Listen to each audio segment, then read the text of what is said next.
Hello friends, this is day 4. So let's start the video. Today I am talking about PowerBI important concept like append, merge and joins. So let's start the video.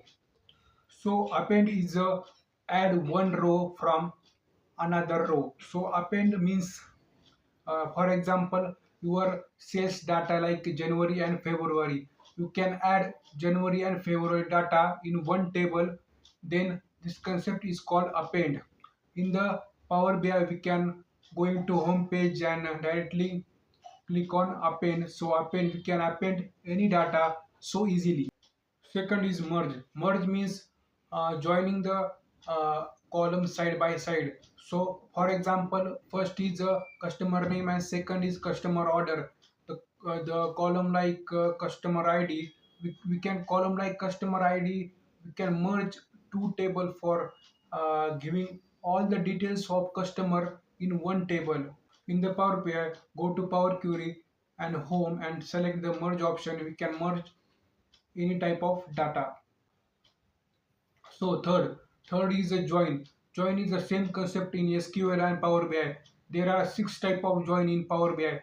The first one is the left join, second one is a right join, third is a inner join, fourth is a full join, fifth is a right anti-join, and sixth is a left anti-join. So first is our left join. All the data from uh, uh, all the matching data from right and all the data from left table. This is left join. Second one is right join.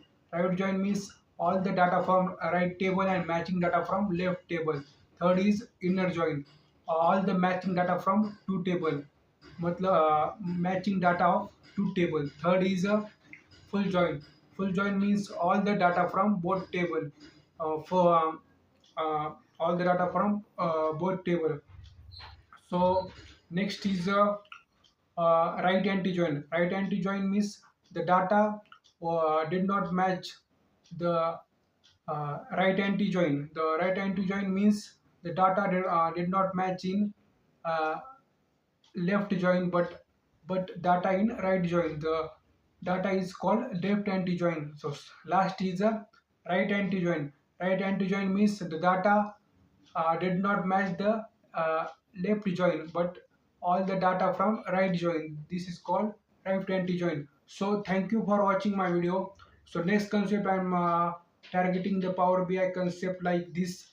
So thanks for watching. Like and subscribe my video. Thank you.